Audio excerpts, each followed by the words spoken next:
ये कहानी है गुची फैमिली के बारे में, जिसका नाम कौन नहीं जानता। लेकिन क्या आप इस बात पर विश्वास करेंगे कि जिस फैमिली ने गुची को इतना फेमस और लग्जरियस ब्रांड बनाया,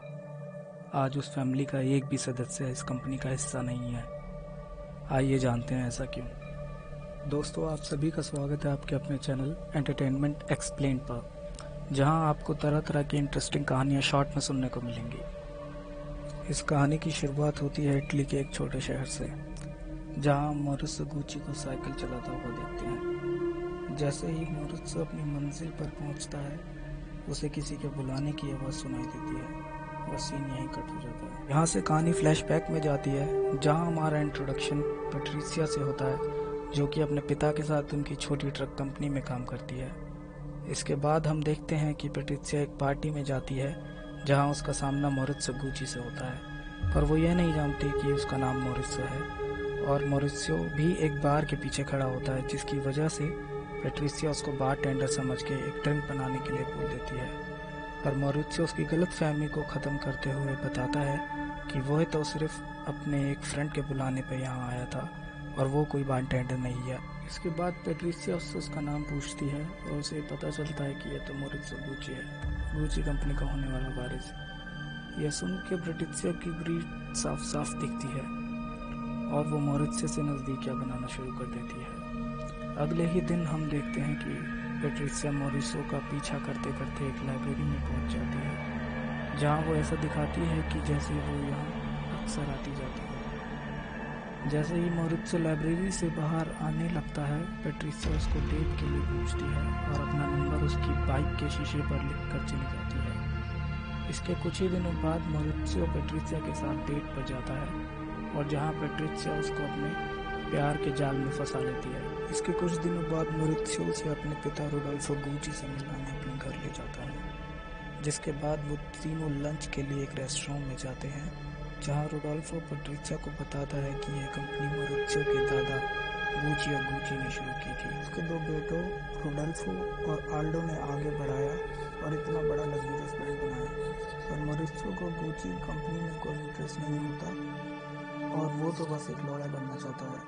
अगले ही दिन रोडोल्फो मॉरिसियो को अपने पास बुलाता है और उसको बताता है कि पैट्रिसिया आखिर में एक गोल्ड डिगर है और वो सिर्फ मॉरिसियो के पैसे की वजह से उसके साथ है। पर मॉरिसियो इस बात को मानने से साफ साफ इनकार कर देता है, क्योंकि इस वक्त तक वो पूरी तरह पैट्रिसिया के प्यार के जाल में फंस चुका था। इसके जवाब में रोडोल्फो मॉरिसियो को अपनी जायदाद से निकालने की धमकी भी देता है। अगले ही सीन में हम देखते हैं कि मॉरिसियो अपने पिता को छोड़कर पैट्रिसिया के घर आधी रात को पहुंचता है और पैट्रिसिया के पिता की ही ट्रक कंपनी में एक छोटी सी नौकरी करने लग जाता है। कुछ दिनों बाद मॉरिसियो और पैट्रिसिया की शादी की खबर अखबार में पढ़कर आल्डो अपने भाई रोडोल्फो के घर जाता है और वो रोडोल्फो को समझाने की कोशिश करता है कि वो मॉरिसियो को वापस ले ले, क्योंकि आल्डो का बेटा पाउलो एक नंबर का गधा है और सिर्फ एक मॉरिसियो ही है जो इस कंपनी को आगे लेके जा सकता है। पर इस पर रोडोल्फो साफ मना कर देता है। अगले सीन में हम देखते हैं कि आल्डो पैट्रिसिया और मॉरिसियो को अपनी बर्थडे पार्टी में इनवाइट करता है, जहां मॉरिसियो को ना चाहते हुए भी जाना पड़ता है। इसी पार्टी में पैट्रिसिया आल्डो के बेटे पाउलो से मिलती है और एक फैमिली डिस्कशन में हमें यह पता चलता है कि पाउलो एक फैशन डिज़ाइनर बनना चाहता है, पर सभी को उसके डिज़ाइन एकदम बेकार लगते हैं और इसीलिए कोई भी उसके आइडियाज़ को सीरियस नहीं लेता। पार्टी खत्म होने के बाद आल्डो पैट्रिसिया को उनकी शादी का गिफ्ट देता है। रास्ते में जब पैट्रिसिया उस गिफ्ट को खोलती है तो उसे न्यूयॉर्क की 2 टिकटें मिलती हैं, और इस बार भी मॉरिसियो नहीं जाना चाहता, पर पैट्रिसिया उसे मना ही लेती है। अगले सीन में हम देखते हैं कि पैट्रिसिया रात में टीवी देख रही होती है और उसे पीना नाम की एक फॉर्च्यून टेलर के बारे में पता चलता है, तो वह पीना को कॉल करके अपने फ्यूचर के बारे में बात करती है। इसके बाद हम देखते हैं कि पैट्रिसिया न्यूयॉर्क आ चुकी है और वो न्यूयॉर्क के एक गुची शोरूम में जाती है, जहां उसकी मुलाकात आल्डो से होती है और वो आल्डो को कहती है कि मॉरिसियो को गुची बिजनेस में आना चाहिए, पर यह तभी मुमकिन होगा जब आडोल्फो उसे माफ़ करे और वापस फैमिली में एक्सेप्ट कर ले। अगले सीन में हम देखते हैं कि आल्डो मॉरिसियो और पैट्रिसिया को अपने फार्म हाउस लेकर जाता है, जहां वो तीनों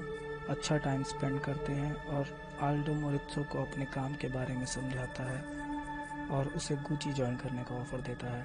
जिस पर मोरित्सो मना कर देता है। पर रात को पैट्रिसिया मोरित्सो को अपनी प्रेगनेंसी के बारे में बताती है, जिसे सुनकर मोरित्सो बहुत खुश हो जाता है और गुची ज्वाइन करने के लिए मान जाता है। जिसके बाद हम देखते हैं कि मोरित्सो और पैट्रिसिया न्यूयॉर्क के एक बड़े से घर में शिफ्ट हो जाते हैं, जो उन्हें गुची फैमिली की तरफ से मिला होता है। इसी दौरान पाउलो रोडोल्फो के घर जाता है और अपने डिज़ाइंस को डिस्कस करता है, जिसे देख के रोडोल्फो कहता है कि ये डिज़ाइन एकदम बकवास है और तुम्हें इन डिज़ाइंस को छुपा के ही रखना चाहिए और किसी को भी नहीं दिखाना चाहिए। और इसी के साथ साथ वो अपने डिज़ाइन करे हुए एक स्कार्फ की तरफ इशारा करता है और कहता है तुम इसके कलर्स को स्टडी करो और इस डिज़ाइन को स्टडी करो। जैसे ही रोडोल्फो कमरे से बाहर जाता है, पाउलो उसी स्कार्फ पर यूरिन कर देता है, जिससे हमें पता चलता है कि पाउलो अब अपने पिता और चाचा रोडोल्फो से बहुत ही गुस्सा है। कुछ ही दिनों बाद पैट्रिसिया और मोरित्सो रोडोल्फो से मिलने उसके घर जाते हैं, जहां वो रोडोल्फो को यह खबर देते हैं कि अब वो दादा बन चुका है और उन्होंने अपनी लड़की का नाम अलेक्जेंड्रा रखा है, जो कि मोरित्सो की माँ का भी नाम था। जिसे सुनकर रोडोल्फो इमोशनल हो जाता है, मोरित्सो को माफ कर अपनी फैमिली में वापस हिस्सा देता है। इसी के कुछ दिनों बाद रोडोल्फो की तबीयत खराब होने के कारण उसकी मौत हो जाती है। रोडोल्फो की मौत के बाद डोमिनिको, जो कि उसका लॉयर होता है, पैट्रिसिया और मोरित्सो से मिलने आता है और रोडोल्फो की वसीयत के बारे में उनको बताता है, जिसमें गुची कंपनी के 50% शेयर शामिल है। पर इस पर साइन करने से पहले ही रोडोल्फो की मौत हो जाती है। यही डोमिनिको उन्हें बताता है कि अगर वो इन 50% शेयर पे अपना अधिकार जमाना चाहते हैं तो उन्हें as tax 18 billion US dollar पे करने होंगे। जिस पर पैट्रिसिया बहुत ज़्यादा गुस्सा हो जाती है और कमरे में लगी एक तस्वीर से रोडोल्फो के साइन कॉपी कर लेती है, जिससे अब पैट्रिसिया और मोरित्सो रोडोल्फो के 50% गुची शेयर के मालिक बन जाते हैं। इसके बाद पैट्रिसिया अपने घर लौटती है तो वह देखती है कि उसकी नौकरानी के पास भी एक गुची बैग है, तो वह उससे पूछती है कि तुम्हें ये कहाँ से मिला। तब पैट्रिसिया को एक लोकल मार्केट के बारे में पता चलता है, जहाँ गुची के फेक कॉपी बैग सस्ते में बिक रहे होते हैं, जिस पर पैट्रिसिया को बहुत ज़्यादा गुस्सा आता है और वो सारे के सारे बैग खरीद लेती है और मोरित्सो के पास लेकर जाती है, जिन्हें देखकर मोरित्सो कहता है कि ये काफ़ी अच्छे हैं। जिस पर पैट्रिसिया गुस्से में कहती है कि ये कोई मजाक नहीं हो रहा, ये फेक बैग्स गुची का नाम खराब कर रहे हैं। जिस पर मोरित्सो कहता है कि मेरा नाम गुची है, ना कि तुम्हारा। जिसके जवाब में पैट्रिसिया भी कहती है कि उनकी शादी हो जाने के बाद अब वो भी एक गुची है। यहाँ हमें और मोरित्सो को पहली बार पता चलता है कि पैट्रिसिया ने सिर्फ और सिर्फ पैसों के लिए मोरित्सो से शादी की थी। अगले सीन में हम देखते हैं कि वो दोनों आल्डो को वो फेक बैग्स दिखाते हैं और आल्डो कहता है कि इन फेक बैग्स से कोई फ़र्क नहीं पड़ता, बल्कि ये फेक बैग्स उनकी फ्री में मार्केटिंग करते हैं। जिसके जवाब में पैट्रिसिया भी कहती है कि पर इनकी लो क्वालिटी से हमारे ब्रांड की इमेज खराब होती है। जिस पर आल्डो कहता है कि औरतों को बिजनेस में और मर्दों के मामले में नहीं बोलना चाहिए। उसके बाद हम देखते हैं कि मोरित्सो और पैट्रिसिया एक वॉल्टर नाम के फैशन डिज़ाइनर के फैशन शो में जाते हैं, जहां मोरित्सो वॉल्टर की तारीफ करते हुए उसे गुची के साथ काम करने का ऑफर देता है, जिस पे वॉल्टर साफ मना कर देता है और कहता है कि वो कभी भी गुची के साथ काम नहीं करेगा और वो तो क्या कोई भी अच्छा फैशन डिज़ाइनर गुची के लिए कभी काम करना पसंद नहीं करेगा। जाहिर है कि कोई भी गुची के साथ काम करना नहीं चाहता, क्योंकि गुची आज भी उन्हीं पुराने डिज़ाइंस को क्लासिक बता के सेल कर रहा है। उसी रात जब पैट्रिसिया और मोरित्सो अपने घर वापस आते हैं तो पैट्रिसिया मोरित्सो से कहती है कि हमें आल्डो और पाउलो को इस कंपनी से बाहर करना होगा ताकि हम इस कंपनी को एक नई दिशा में ले जा सकें। जिसके जवाब में मोरित्सो कहता है कि वो ऐसा बिल्कुल नहीं कर सकता क्योंकि वो उसकी फैमिली है। पर पैट्रिसिया तो अपने मन में ये बात ठान चुकी थी कि उसे पाउलो और आल्डो को कंपनी से बाहर करना होगा। अपने प्लान को पूरा करने के लिए अगले ही दिन पैट्रिसिया पाउलो से मिलने उसके घर जाती है और उसके डिज़ाइंस की झूठी झूठी तारीफ करके उसे अपनी बातों में फंसा लेती है और उसे ये कहती है और विश्वास दिलाती है कि वो और पाउलो एक साथ काम कर सकते हैं और इन डिज़ाइंस को लॉन्च कर सकते हैं। पर अगर आल्डो बीच में ना हो तो। तभी पाउलो पैट्रिशिया को आल्डो के टैक्स इवेजन के बारे में बताता है, जो कि इटली में तो इतना बड़ा क्राइम नहीं है पर यूएस में बहुत बड़ा क्राइम माना जाता है, जिसके लिए आल्डो को जेल भी जाना पड़ सकता है। अगले ही सीन में हम देखते हैं कि मॉरित्सो पाउलो से मिलने उसके पास जाता है और पाउलो उसे बताता है टैक्स इवेजन के बारे में,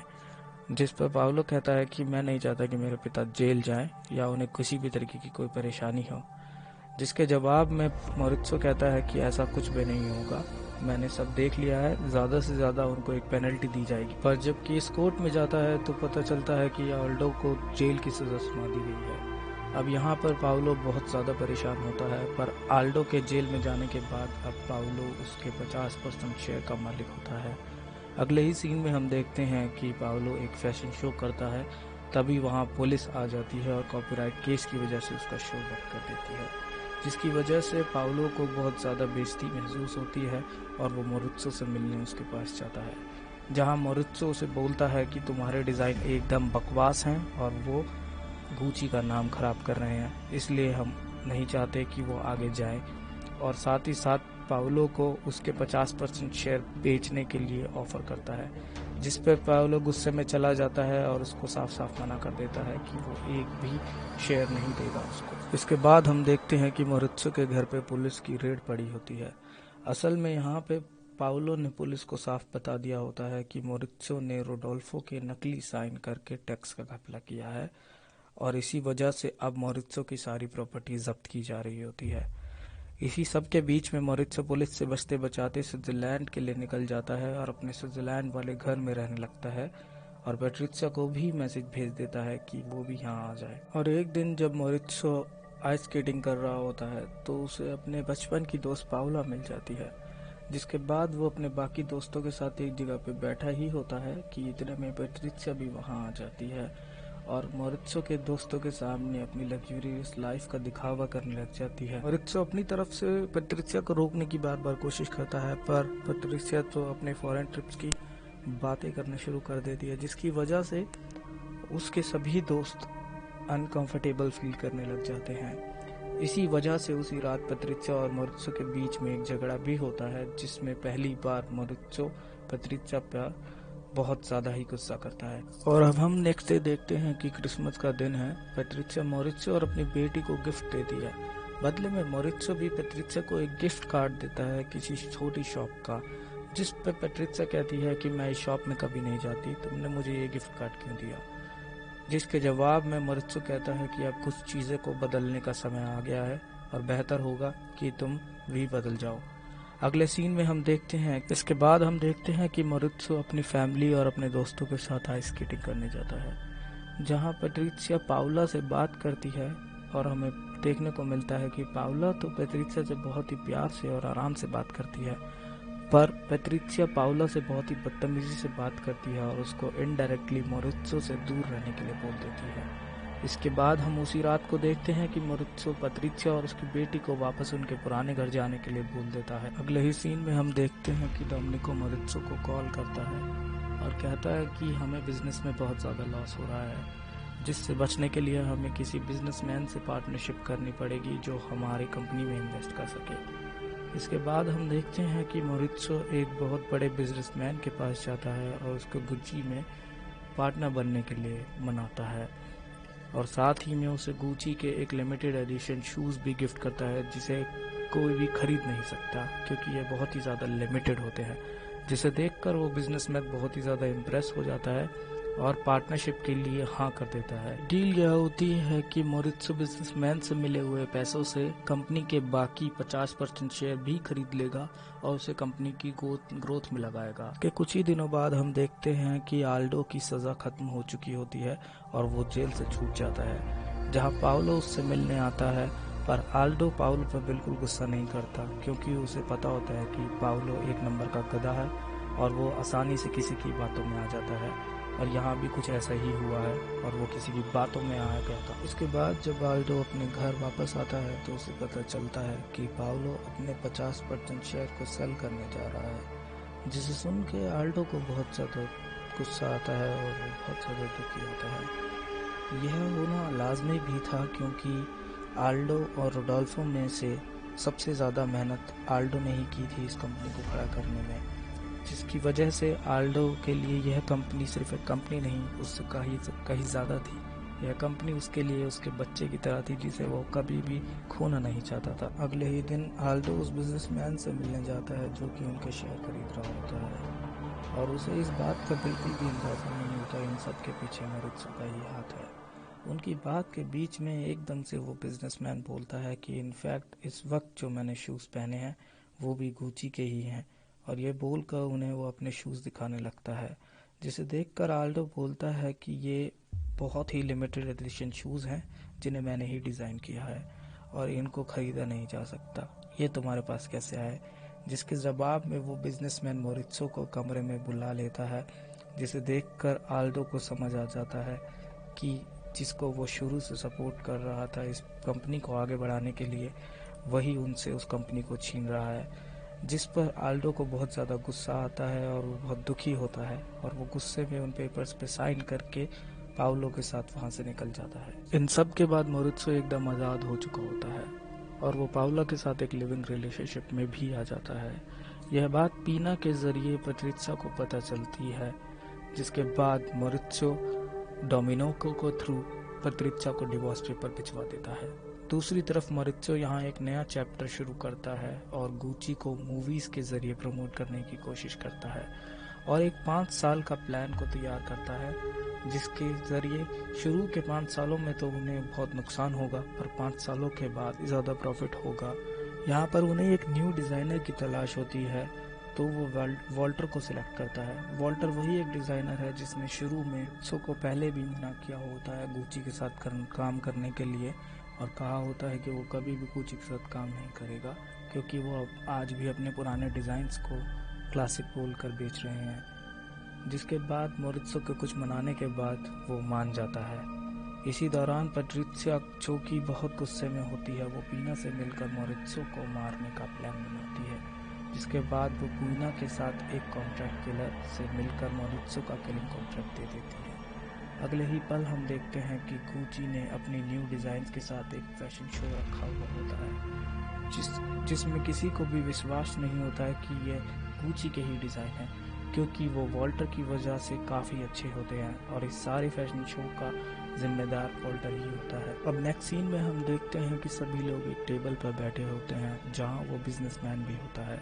और वो बिजनेसमैन मोरित्सो को बताता है कि उन्हें काफ़ी ज़्यादा नुकसान हो रहा है, जिस पर मोरित्सो उन्हें अपने 5 साल के लॉन्ग टर्म प्लान के बारे में बताता है और उन्हें समझाने की कोशिश करता है कि मेरे प्लान के ज़रिए हमें शुरू के कुछ सालों में तो नुकसान होगा, पर आने वाले 5 सालों में हमें काफ़ी ज़्यादा प्रॉफिट होगा। जिसके जवाब में वो बिजनेसमैन कहता है कि तुम मुझे अपने शेयर्स 150 मिलियन में बेच दो, या तो फिर तुम मेरे वो पैसे वापस कर दो जो मैंने आज तक गुची में इन्वेस्ट किए हैं। वो अमाउंट बहुत ज़्यादा होता है और मोरित्सो उस पैसे को वापस नहीं कर सकता, तो इसलिए मजबूरी में मोरित्सो को अपने 50% शेयर 150 मिलियन में बेचने पड़ जाते हैं। इसके बाद मोरित्सो पूछता है कि मेरे जाने के बाद गुची का नया CEO कौन होगा, तो वह सभी लोग डोमिनिको की तरफ देखने लग जाते हैं, और यहाँ हमें पता चलता है कि सारा प्लान शुरू से डोमिनिको का ही था। वो शुरू से ही इस कंपनी को हथियाना चाहता था, जो प्लान उसका अब जाके सक्सेसफुल हुआ है। बाद परेशान मोरित्सो वहाँ से चला जाता है और एक रेस्टोरेंट में बैठता है। यह वही रेस्टोरेंट है जिसे हमने फिल्म की शुरुआत में देखा था, और वह उस रेस्टोरेंट से निकल कर साइकिल से जाकर अपने घर पहुँचने ही वाला होता है कि उसे वही एक आवाज़ सुनाई देती है उसको बुलाने की। जैसे ही मोरित्सो उस आवाज़ की तरफ देखता है, मोरित्सो को वो किलर 3 गोलियां मार के चला जाता है और मोरित्सो की डेथ वहीं की वहीं हो जाती है। इसके बाद हम देखते हैं कि पैट्रिसिया पाउलो से मिलने उसके घर जाती है और उसको हक करते समय घर से निकलने के लिए बोल देती है और ख़ुद को एक कमरे में बंद कर लेती है। सीन यहीं कट हो जाता है। इसके बाद नेक्स्ट सीन में हम देखते हैं कि एक कोर्ट रूम में सभी को पता चल जाता है कि मोरित्सो की मौत का कारण पैट्रिसिया ही थी, और जज के बार बार पैट्रिसिया को रियल नेम पैट्रिसिया रिगानी बुलाने पर भी वो जवाब नहीं देती। थोड़ी देर बाद वह कहती है कि आप मुझे पैट्रिसिया गुची बोल सकते हैं, जिसके बाद पैट्रिसिया को 29 साल की जेल की सज़ा सुना दी जाती है और साथ ही में पीना और उन दोनों कॉन्ट्रैक्ट किलर को भी सज़ा मिल जाती है। जिसके बाद हम एक जगह लिखा देखते हैं कि आल्डो की मौत 1990 में कैंसर की वजह से हो जाती है और पाउलो भी 1985 में गरीबी के कारण मर जाता है। और इसके बाद हम देखते हैं कि डोमिनिको ही गुची के सीईओ के रूप में गुची को आगे लेकर जाता है। तो यह थी गुची की कहानी, जिसे मुझे एक मशहूर कहावत भी याद आती है कि ज़्यादातर फैमिली बिजनेस में पहली पीढ़ी बिजनेस को बनाती है और दूसरी पीढ़ी बिजनेस को बढ़ाती है और तीसरी पीढ़ी बिजनेस को बर्बाद कर देती है। आप सभी का शुक्रिया इस वीडियो को पूरा देखने के लिए, और अगर आपको यह कहानी पसंद आई हो तो अपने इस चैनल को सब्सक्राइब ज़रूर कीजिए ताकि आप ऐसी और भी कहानियों का आनंद ले सकें। मैं आपसे मिलूंगा अगली वीडियो में, और तब तक के लिए आप देखते रहिए एंटरटेनमेंट एक्सप्लेन्ड।